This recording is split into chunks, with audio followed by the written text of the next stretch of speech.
BTRC নির্দেশনার কারণে ইন্টারনেটে আপলোড স্পিড প্রায় ৭৫% কমিয়ে দিয়েছে সেবাদাতা প্রতিষ্ঠানগুলোকে এক ইমেইল বার্তায় এই নির্দেশনা দিয়েছে টেলিযোগাযোগ নিয়ন্ত্রণ কমিশন। তবে এতে গতি কমানোর নির্দেশনার কোনো কারণ ব্যাখ্যা করা হয়নি, আর এ বিষয়ে কথা বলতেও রাজি হয়নি সরকারি কর্মকর্তারা।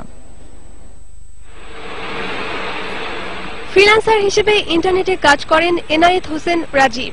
৮০ থেকে ৯০ মেগাবাইটের একটি ফাইল আপলোড করতে আধা ঘন্টারও বেশি অপেক্ষা করার পর তার বিরক্তি পৌঁছে চরম পর্যায়ে। জানালেন, গত ২-৩ দিন ধরে এই সমস্যায় পড়েছেন তিনি। এভাবে চলতে থাকলে তার উপার্জন পড়বে হুমকিতে। এই ধরনের ক্ষেত্রে যেটা হবে, ক্লায়েন্টকে এতক্ষণ ওয়েট করতে গেলে সে বিরক্ত হবে এবং নেক্সট টাইম সে চিন্তা করবে যে এই কাজটা আমি এনায়েতকে বা আমাকে বা বাংলাদেশকে এই ধরনের কাজগুলো দেওয়ার ক্ষেত্রে সে তখন একটু চিন্তা করবে যে ওদেরকে কাজটা বেশ ভালো পরিমাণ ডিলে হচ্ছে। হঠাৎ করে ইন্টারনেটের গতি কমে যাওয়ার কারণ সরকারি সিদ্ধান্ত।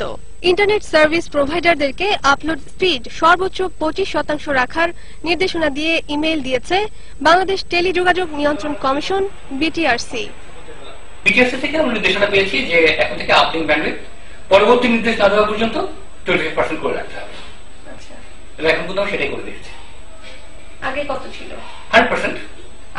আপলিং ডাউন সমান থাকে, কিন্তু এখন আপলিংটাই কমিয়ে দিতে বলা হচ্ছে বিটিআরসির পক্ষ থেকে, এবং এতে আসলে অনেক গ্রাহক দারুণভাবে ক্ষতিগ্রস্ত হচ্ছে।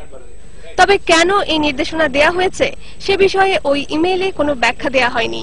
এ বিষয়ে কমিশনের চেয়ারম্যান সহ একাধিক কর্মকর্তার সাথে যোগাযোগ করা হলে কথাও বলতে রাজি হননি কেউ। এটা রোকেয়া লিটা, ইন্ডিপেন্ডেন্ট নিউজ, ঢাকা।